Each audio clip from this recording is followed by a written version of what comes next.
This here is the M3 Pro MacBook Pro, and at the time of posting this video, I've been using it for about 3 months, so here's my opinion of it. This here is the base model M3 Pro, and it comes with the 11-core CPU, 14-core GPU, 18GB of RAM, and 512 gigs of storage, which is pretty good, and more than enough for what I'll be using it for. It's rated for 18 hours of battery life, which is also amazing. Of course, this doesn't translate fully into real-life use, as these tests are more likely than not done with Wi-Fi off, playing downloaded videos, not streaming them, or with low brightness. I'm not fussed, as this machine gets me through 2 school days without even feeling the need to charge, usually ending the second day with between 30 to 40% remaining. And if I were to use settings like low power mode, I don't doubt this could become 3 or maybe even 4 days. I have optimized battery charging on, which I recommend for anybody to turn on using a machine with an option like this. What it does is pretty simple. It learns when you charge it and for how long, so it can hold the charge at 80% until about an hour or 2 before it knows it's going to start being used, and starts charging to full, which is great. It helps to keep the battery healthier for longer, which for portable machines is a huge bonus. It's always learning, adapting and optimizing, but it seems to have a rough idea of your charging routine after about a week of use, which for me is charging it overnight and taking it off charge at about 7 AM. From what I've seen, it usually finishes charging at about 6 AM. Now, let's talk about the design. It's been around for a couple of years now, first being introduced in late 2021 with the M1 Pro and Max versions of these computers, but of course I haven't reviewed or owned any of those machines until this one. So this is still a new design for me, and I have to say I really like it. Especially compared to the touch bar era of MacBooks, a lot of people believe it calls back to the PowerBook G4, and I see it.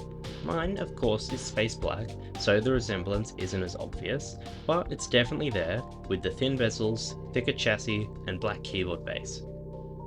This design also brings back the ports, reviving MagSafe, HDMI, and an SD card slot, which are all very nice to have. Some would say are necessary. For me, having MagSafe is a nice addition, but it's also really useful to charge it off USB-C as well. I don't have a lot of uses for the HDMI port, but the few times I do use it, I really appreciate it. It saves another dongle. I am a film student, so having an SD card slot has really come in handy for quickly transferring files off our cameras. The port arrangement reminds me of the 2013 to 2015 era MacBook Pros. The whole design definitely does scream blast from the past, which overall have seemed to make a lot of people happy. I have no complaints about the keyboard, which I'm using now to type up the script. It's definitely better than Apple's butterfly keyboard, which this and Intel MacBook Pro uses a revision of. Although I can get used to the butterfly keyboard, this one is just nicer to use in every way. And since typing is one of the main things I'll be doing, I'm happy to have a nice keyboard. Same goes for the trackpad. I'm a fan of the Force Touch trackpad. I definitely prefer it over the diving board mechanism used in some other laptops, plus the gestures in macOS are great. I'm aware this isn't a new feature, but it's still worth mentioning here because it's something that all MacBooks have that some people may not even realize is different to a regular trackpad. I have explained it in my 2015 MacBook Pro video, but I'll briefly explain it here as well. Pretty much, the old trackpad used what's called a diving board mechanism, where the trackpad physically clicked down when pressed, meaning the higher up you pressed, the harder it was to click. The Force Touch trackpad, however, doesn't actually move down. Instead, uses haptic sensors to sense a click, and using the Taptic engine to simulate a click, which means no matter where you press, it'll be easy to click, which opens the door for some more gestures, such as pressure-sensitive clicks. The feedback can be changed to a light, medium, or hard click as well. The screen can go up to 120 Hz on these MacBook Pros. Apple calls it ProMotion, which is just their fancy way of saying adaptive refresh rate. It's not too noticeable, but is nice to have. It's a quality of life feature for most, but is likely helpful in some professional scenarios and things similar, like gaming, and even though the Macs aren't built for that, the fact that is changing with Apple's new game porting toolkit. The quality of that screen is 3024 by 1964 resolution, which gives 254 pixels per inch as a total. While that might mean much by a great deal to many, just know it means the screen is really good. The notch exists, I'm not bothered, as I don't even notice it anymore, especially since the camera looks way better here than the Intel MacBook Pros, and that used to just be bezel on the last MacBook Pro design. Some people expected Face ID to be there, which isn't, and I'll talk more about that later. While all this looks amazing on paper, how does all of this translate into real-world use? I've already mentioned how great the battery is, but how is the performance, screen, and overall speed in daily life? Short answer, great. As with every Apple Silicon machine, it's super fast and responsive, opening apps super quickly and just swiping around the OS is as snappy as can be. Of course, there's the Apple's ecosystem. It talks with my iPhone just fine, stopping Safari tabs and using its hotspot when necessary. There's also a nice little feature called Universal Control, which means you can use one keyboard or mouse between your Mac and an iPad or another Mac. I find this really useful working with my 27-inch iMac. It was laggy the first time I tried to use it, but afterwards it worked just fine. It's really handy for when I need to quickly pull up a tab or app on one device when working on the other. It also allows for the use of trackpad gestures on my iMac, which is something I miss being able to do since I don't have the magic trackpad. This is a late 2015 27-inch iMac, the oldest Mac that supports this feature, and if it's handling it perfectly, I'm sure anything newer will do just fine. When it comes to video editing, I have no complaints either. It never lags or even spins up the fans. I think I've heard the fans once or twice on this machine. I did hear them on day one when I had Premiere Pro open while it was still setting everything up and transferring its data across, but otherwise it was silent. It exports super quickly as well. I'm sure my editing use case is a whole lot less demanding than a real professional, so I can't say it'll work flawlessly for everyone, but if you look at other Apple Silicon MacBook Pro reviews, it does seem like it does work very well for everyone. I use Adobe Premiere Pro as well, which I'm sure is a whole lot less optimized than Final Cut would be.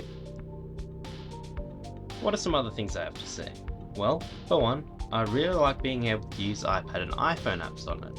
Since it has an ARM chip in it, the same kind iPhones and iPads use, I can run those apps directly in macOS, which isn't perfect for everything, as a lot of those apps are made for a touchscreen, which this doesn't have, but it works great for my Duolingo lessons. Touch ID, I haven't touched on that yet, pun not intended. It's great. Again, not something new for the MacBook Pro, but is for me, and probably some others buying an Apple Silicon machine. It's awesome for waking up from sleep and logging in quickly, as well as entering passwords. Some people want Face ID due to the notch existing. I don't mind, it would be nice, but Touch ID suffices for now. It also seems the Face ID sensor in an iPhone is too thick for the MacBook screen, so maybe it's a technical limitation. But Apple being Apple, I'm sure they can figure something out, but won't add it until it works perfectly their way. But of course, no device is perfect, so what are some things I don't like about this MacBook? There isn't many, but one big thing is the issues with the space black color. It's not really an issue with the laptop itself, pretty much any black laptop will have this issue, but it's still worth knowing if you are considering it. The dark color shows every fingerprint, chip, or piece of dust on it, an issue the silver or space grey models suffer from a lot less. I have to say, it doesn't appear as bad as the midnight coloured MacBook Air, since apparently Apple made some changes to the way it's manufactured. It doesn't show fingerprints as bad, but they're still there. Only time will tell if the chips will start to show the silver underneath, but early signs don't look good, as I can already see a small piece or two of silver on mine. But maybe I'm not as careful as I like to think. This issue is pretty much stopped if you have a skin or case on it, and I'm going to get a skin for mine because I want it to last. But if you're planning on getting this, be ready to be cleaning it regularly if you don't want to see fingerprints on it. Despite this, I think I would stick with the space black colour, because it does look pretty sweet. As for other complaints, I don't really have anything major. Others may have other gripes with it, but I'm pretty happy. Something I should say is the base M3 version, not M3 Pro, comes with only 8GB of RAM, which for a machine built and designed for pros just isn't acceptable. For a MacBook Air, even though that isn't amazing, for most people that'll be fine. For a machine targeted for pros, 8GB will not suffice anymore. It's not 2015. That isn't a knock for this machine though, just more Apple's lineup and upgrades in general. Now, do I recommend you go out and buy one? It depends. The target audience of this machine usually will know who they are. So I'll say, if you're a student who isn't in film or software, usually this machine would be overkill. But if you have the money and want a nice machine, this would suffice. If you want to save your money though, a MacBook Air with a RAM upgrade will last a long time as well. And that can hold its own in light video editing too. But lacking a fan won't keep up if the demanding task takes more than a few minutes. But it's great for multitasking, and has all the Apple Silicon benefits as well. Although, with the rumours of new MacBooks at a supposed March event, I would hold off buying a MacBook Air until then if you can wait. Don't forget to check the refurbished store as well, as those machines are basically brand new and come with a great discount. Depending on the model and your country's pricing, it can be anywhere from $200 to even $1,000 in savings. At the end of the day, how has my experience been with the M3 MacBook Pro over the last 3 months? To sum up, great. I can see this machine lasting a long time. It's more power than what I even need currently, so it should last a great while.